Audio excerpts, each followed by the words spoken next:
हमारा जैसे कि हम सभी को पता है कि ग्रुप नंबर 3 है और हमें 3rd यूनिट मिली है श्रवण बाधिता की, और श्रवण बाधिता की यूनिट मिली है और उसमें हम 5 सदस्य हैं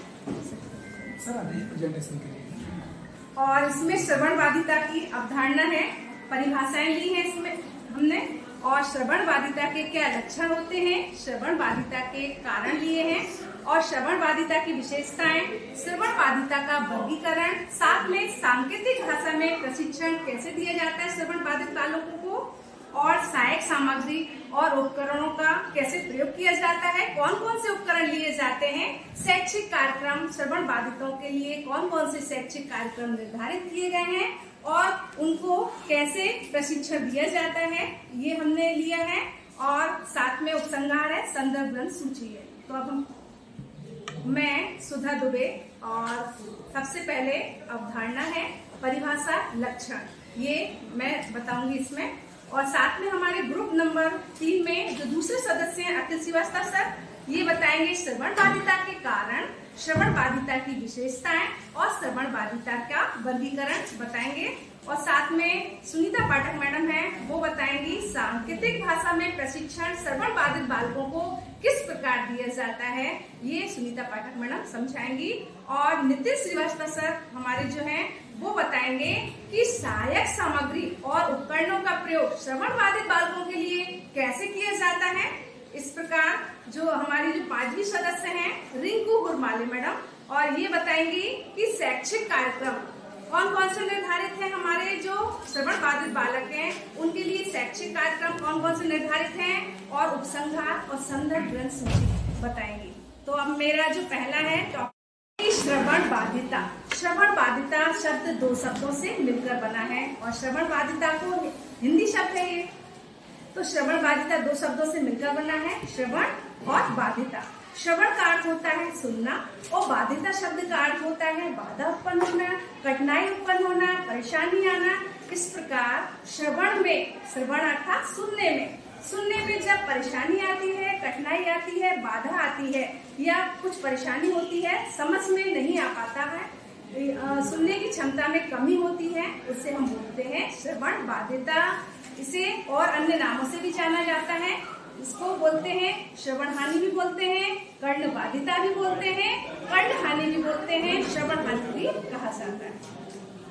श्रवण इंद्रिय, जैसा कि हम जानते हैं कि हमारी 5 ज्ञानेंद्रिय होती हैं और उनमें से एक ज्ञानेंद्रिय है श्रवण इंद्रिय, और इस श्रवण इंद्रिय का काम है सुनना।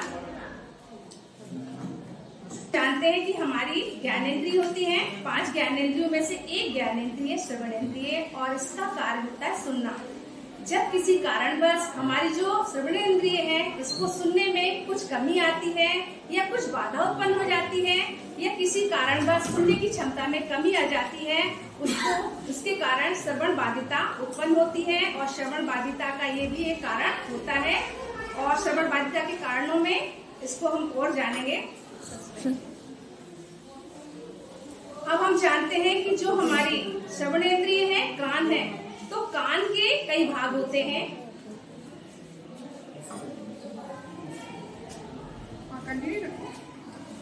कान के कई भाग होते हैं, जैसे कि होता है कान का पर्दा। तो ध्वनि तरंगों के मध्य कान में पहुंचाने के लिए कान का पर्दा का कार्य होता है। जो ध्वनि की तरंगे होती है ये क्या करती हैं, कान की जो ध्वनि तरंग है वो कान के मध्य भाग में पहुंचाने का कार्य होता है कान के पर्दे का। दूसरा होता है कर्णावत। कर्णावत क्या करता है, ये जो मध्य कान में जो ध्वनि तरंगे होती हैं उन ध्वनि तरंगों को ये आंतरिक कान में पहुंचाने का कार्य करता है। तीसरा जो होता है कौकिल्या, और ये क्या करता है, ये जो आंतरिक कान में जो ध्वनि की तरंगे होती हैं उसको मस्तिष्क तक पहुंचाने का कार्य करता है। और फोर्थ जो है वो है ऑडियोनरी नर्व। पीछे बातें नहीं करो भाई। ऑडियोनरी नर्व जो होता है वो क्या करता है, जो ध्वनि के जो संकेत है उसको ये मस्तिष्क तक पहुंचाने का कार्य करता है। अब हम जानते हैं कि श्रवण इंद्रिय जो है उसके क्या क्या कार्य हैं। श्रवण इंद्रिय जैसे कि हम जान गए हैं कि हमारे जो कान है इसके क्या क्या कार्य हैं। तो ध्वनि तरंगों को पकड़ना ये पहला कार्य है, और ध्वनि तरंगों को पकड़ने के बाद ये जो हमारी ध्वनि तरंगे एकत्र करके मस्तिष्क तक पहुंचाने का कार्य करता है। थर्ड है ध्वनियों को समझना, ये ध्वनियां हैं वो उसको समझना, समझकर व्याख्या करना, और चौथी इसकी जो है कार्य है वो है सुनने की क्षमता प्रदान करना। इसके बाद है श्रवण बाधित बालक। अब श्रवण बाधित बालक का क्या अर्थ है? तो श्रवण बाधित बालक ऐसे बालक होते हैं जो या तो जन्मजात होते हैं बधिर, या तो जन्मजात बधिर होते हैं, अथवा उनकी सुनने की जो क्षमता रहती है वो किसी कारण नष्ट हो जाती है, उसको बोलते हैं श्रवण बाधित बालक। अब आंशिक श्रवण बाधित बालक। अब आंशिक श्रवण बाधित बालक जैसे कि नाम से ही स्पष्ट है, आंशिक अर्थात थोड़े, कुछ मात्रा में। तो वे बालक होते हैं जो अपनी श्रवण क्षमता उस सीमा तक खो बैठते हैं। ऐसे बच्चे बिना श्रवण यंत्र के या श्रवण यंत्रों की सहायता से ये सुनने में, इनको हम क्या कर सकते हैं, आसानी से ये सुन सकते हैं। और ऐसे बच्चे सामान्य कक्षाओं में सामान्य बालकों के साथ शिक्षा लेने में आसानी से, मतलब शिक्षा ग्रहण करने में समर्थ होते हैं। इन्हें ज्यादा दिक्कत नहीं आती है तो श्रवण यंत्रों का उपयोग करके इनकी समस्या को दूर कर दिया जाता है। अब है पूर्ण श्रवण बाधित बालक। पूर्ण श्रवण बाधित बालक क्या होते हैं? पूर्ण श्रवण बाधिता एक ऐसी स्थिति होती है जिसमें व्यक्ति को किसी भी प्रकार की ध्वनि है सुनने में पूर्ण रूप से वो असमर्थ होते हैं, उन्हें कुछ भी सुनाई अच्छे से नहीं देता है। इस स्थिति में व्यक्ति के जो कान रहते हैं वो ध्वनि तरंगें जो होती हैं उनको ध्वनि तरंगों को पकड़ने के बाद और मस्तिष्क तक पहुंचाने में ये असमर्थ होते हैं। और इस प्रकार जो बालक होते हैं ये कैसे रहते हैं? ये बधिर भी होते हैं, जन्मजात बधिर भी हो सकते हैं, और इनको या किसी कारण से इनको सुनाई एक्सीडेंट है या कुछ दुर्घटनावश, ये कारणों के बारे में अभी हम पढ़ेंगे डिटेल से, उसमें हम जानेंगे। अब हम जानते हैं जो श्रवण बाधित बालक होते हैं उनकी क्या क्या परिभाषा है। तो पहली है विश्व स्वास्थ्य संगठन WHO के अनुसार क्या है श्रवण बाधिता? श्रवण बाधित बालक जो होते हैं एक ऐसी स्थिति होती है जिसमें व्यक्ति को सुनने में कठिनाई होती है और जिससे वह सामान्य रूप से सुनने में वो असमर्थ रहता है। ये किसने दी परिभाषा? WHO ने दी है।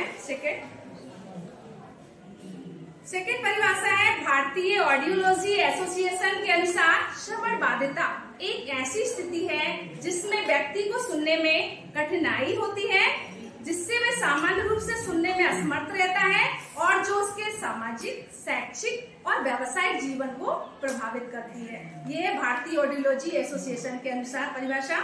थर्ड जो है हेलाहन तथा कॉफमैन के अनुसार है वह बालक जिसने जीवन के प्रारंभिक 2 या 3 वर्षों में श्रवण शक्ति की हानि सही हो और जिसने इसके परिणाम स्वरूप स्वाभाविक रूप से जो भाषा ग्रहण करते हैं तो वो स्वाभाविक रूप से भाषा अर्जित ना की हो, ऐसे बालकों को बधिर समझा जाए। ये कहा है हेलाहन और कॉफमैन ने। इसके बाद है फोर्थ परिभाषा है conference of educative of American school for the deaf के अनुसार एक बधिर बालक वह है जिसकी श्रवण बाधिता 70 डेसिबल हो जाने और श्रवण यंत्र की सहायता से या इसके बगैर वह ध्वनियों को समझ नहीं पाता है।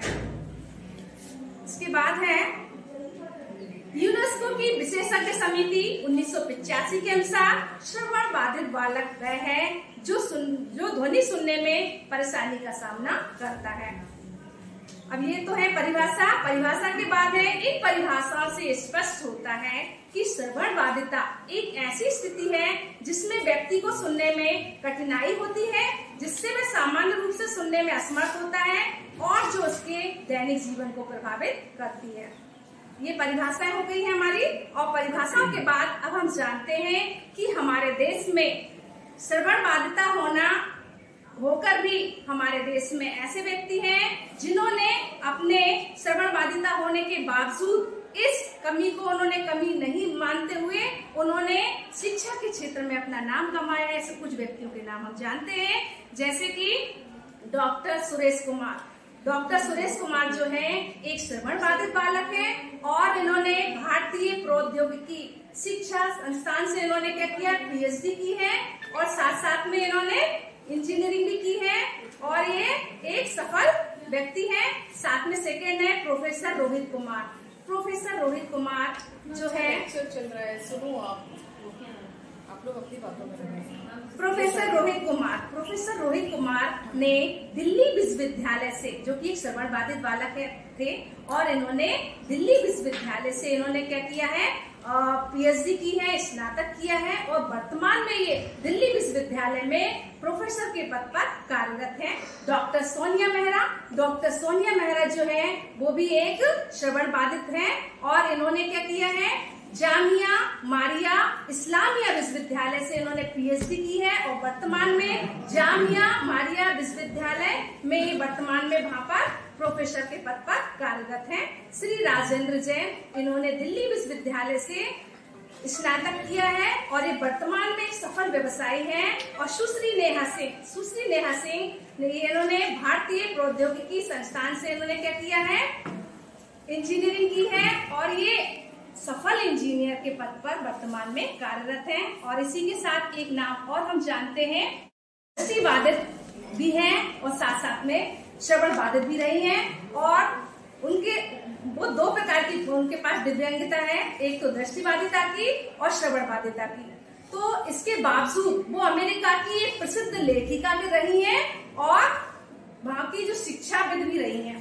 तो हेलन केलर जो रही हैं ये 17 माह की थी, तभी किसी बीमारी के कारण उनको दृष्टिबाधिता हो गई और उसके बाद में श्रवण बाधिता की भी शिकार रही हैं। लेकिन उन्होंने अपने जीवन में इस परेशानी को उन्होंने महसूस किया, लेकिन उन्होंने अपने जज्बे से और अपने आगे बढ़ने के लिए उन्होंने एक जो जज्बा पैदा किया था उसके बल पर संघर्ष करते हुए उन्होंने अपने को हमेशा आगे बढ़ाया है और वो हमेशा आगे की ओर बढ़ती रही हैं और उन्होंने एक महान लेखिका के पद पर रही हैं और साथ साथ में शिक्षाविद भी रही हैं। जो बालक होते हैं हम उनको पहचान सकते हैं उनके लक्षणों के आधार पर। तो पहला है ध्वनि को सुनने में कठिनाई का होना। तो श्रवण बाधित बालक की पहचान की जा सकती है कि ऐसे बालक को ध्वनि सुनने में कठिनाई आती है, ठीक से वो समझ नहीं पाते हैं। कक्षा में भी ऐसे बालकों को हम आसानी से पहचान सकते हैं क्योंकि उन्हें दिक्कत होती है, बार बार पूछते हैं, सवाल करते हैं, ठीक से सुनाई नहीं देता, अपने साथी से पूछते हैं, शिक्षक से पूछते हैं। दूसरा है बोलने में कठिनाई।